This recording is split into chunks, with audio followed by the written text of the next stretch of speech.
The truth is very important. And for me, a lot of years of my life growing up, I lied a lot. Because didn't have a lot of friends, felt socially just all kind of awkward. I was hiding all kind of stuff. So you do whatever you can to create another human being that's acceptable, that you think is acceptable in society. And when I did that, all that came out was a bunch of shit, a bunch of lies, a bunch of filth, a bunch of nothing. I come from hell. And a lot of it I created, not just society. Yeah, society helped me out, but I created a lot of the hell that I had to go through. I made this picture out to be a lot worse than what it was. It was bad, but I made it out to be, insurmountable. We can be our worst enemy. It does set you free mentally, and it gives you a starting point. You have to have the truth to have a starting point. If I'm lying to you about who I am, or I'm lying to you about whatever, there's no starting point. There's a false reality. You have to create the real reality. Where the fuck am I gonna start from? So for me, I was lying to this, lying about that, so I had no starting point. Once you come face to face with who you are, you have a starting point. I'm not real smart. I have no courage. I have no self-esteem. I have no nothing. Nothing. That's my starting point. Now we can move from there. But if I tell myself I'm strong, I have courage, I'm smart, and all these are lies, you continuously push that starting point backwards. So that starting point is the truth. Especially nowadays in this society, we like to surround ourselves. It makes us feel so good. Those people who say it's okay. It's okay. It's not okay. It isn't okay, man. And I get it, society's changing, and we love to feel wanted and loved. Trust me, that's all important. It is. But you have to have the truth from people. Hey, you're not working your butt off hard enough. You're not trying hard enough. We all think we're trying hard, but what are you gauging that off of? Are you gauging off of, like I talked to this one kid the other day, college is kicking my ass. I said, what are you gauging that off of? I go, are you trying? He goes, yeah, I'm trying my ass off. I'm studying hard. I go, what are you gauging trying hard off of? Well, in high school, I didn't have to try at all, and I made great grades. In college, I'm trying hard. You're trying hard compared to what you did in high school, which was it came easy to you. So your reality is something that you created off of something easy. So you trying hard is 2 hours of studying. I'm gonna tell you a difference in trying hard and trying hard. Trying hard is something in your mind just doesn't stop, where you know 2 hours isn't enough. So it's all about, reality and what you're basing things off of. When I was 297 pounds and I was fat as hell trying to be a Navy SEAL, the scariest thing in the world to me, even to this day, was that could have been the rest of my life. I thought then I was trying hard. That's the scariest thing in the world. I thought then, 297 pound, working for Ecolab, spraying for cockroaches, making $1,000 a month. I thought that was me at my 100% potential. Come to find out, a few years later, I wasn't anywhere near that. 106 pounds less, graduated Navy SEAL training, went on to do all these other things. Looking back on that was me trying hard. That's why people gotta understand what is in us. We have no idea until we start trying hard. And I mean really trying hard, where you're obsessed with, hey, this is my new norm. My new norm is that, wow, this isn't always fun. It's not always meant to be fun. And that's when you know you're trying hard. We all have two people. And I'm not saying you're crazy. We have the easy voice, which is that 20% telling yourself that I'm easy at 90% of my full potential, maybe 100% at that 20%. That's that voice that we all love. That's that very comfortable voice, that's that mommy holding you saying it's gonna be okay.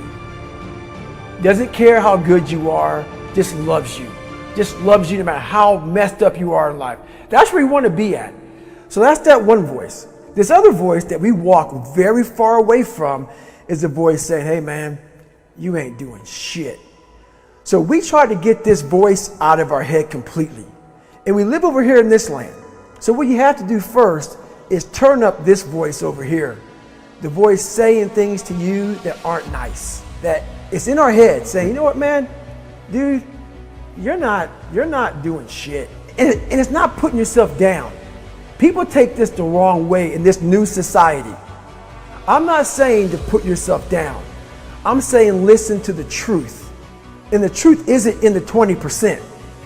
The truth is in this other part of your brain saying, look, man, you're wasting a bunch of percentage here. We have 80 more percent that we're not tapping into, because in this other 80% is suffering, pain, failure, self-doubt, darkness, and then a whole bunch of light. But to get to this light, you gotta go through all of this shit. So a lot of us know that. I can get over here, but over here, man, this is much better, because I gotta go through this journey that is not fun. This from 20 to 100%, this shit in between is not fun. So we decide to live over here. So everybody goes, how do you do that? You know exactly how to do that. You know exactly, it's not a magic trick.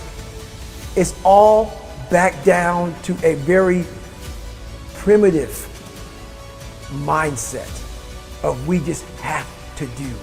It's like breathing. Breathing becomes normal. Like we don't know that we're doing it. That's how you have to live your life. When that alarm clock goes off at 4 or 5 in the morning, your mind says no. You just say, this is what we do. It's what we do now.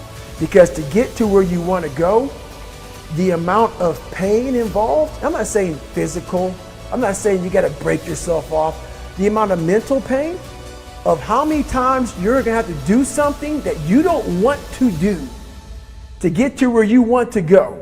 There's going to be more times you do something that you don't want to do than you are going to want to do it. And that's your new norm. That's your new norm. So then it's like breathing. And then once you do this over and over and over again, it becomes like breathing. I don't want to live this lifestyle, but to get to the other side of this, I have to.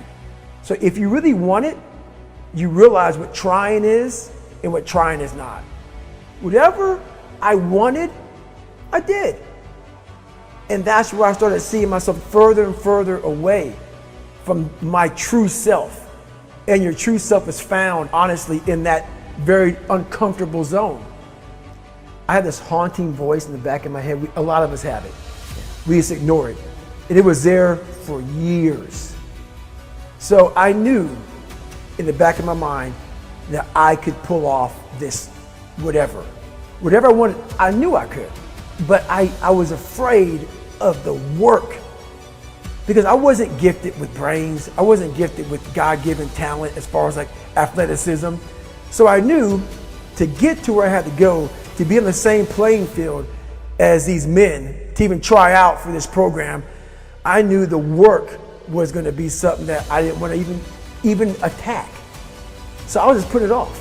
But we all look for toughness. We all want it, but we look for it in a comfortable environment. You will not find toughness in a comfortable environment. Those of you who are listening to this, whoever hear this, you will not find it. I was trying to look for it everywhere. The only way you find it is to drown yourself in a position where you're just out of sorts, where you can't swim and you're drowning. Where you're drowning. You're drowning in life. But you say, you know what, man? Fuck that. I'm gonna figure out how to fucking backstroke or fucking something. I'm gonna figure out how to, and then through figuring out all these tools, your mind starts to, when you quit, your mind does this. Because you're out. Once you say, I'm not gonna quit, this is the 40%. When you quit, your mind says, we're done. So it doesn't expand. There's no expansion when you quit. When you say, fuck you, this sucks, I'm drowning, I'm miserable, I'm suffering, I'm broken, but I'm not going anywhere. What happens to your mind is it does this. It says, fuck, he's not leaving. So we gotta expand. We gotta grow. We gotta figure this fucking thing out. So then these compartments in your brain they have to work. They have to work. And then you start to engage parts of your mind that you never engaged before. But you can't engage it by sitting back in these nice chairs, drinking this nice water, talking to you, talking about what I want to do. That's where the 40% thing comes in. It comes in when you're in suffer mode and you say, I'm not going to quit. You're forcing your brain now to operate on a level it's not used to. But then it becomes used to it. Your brain is the most powerful weapon in the world. Your brain is the only thing you have when you're going through depression, when you're going through hard times, when you're going through death, real life shit. You can't Google that shit, man.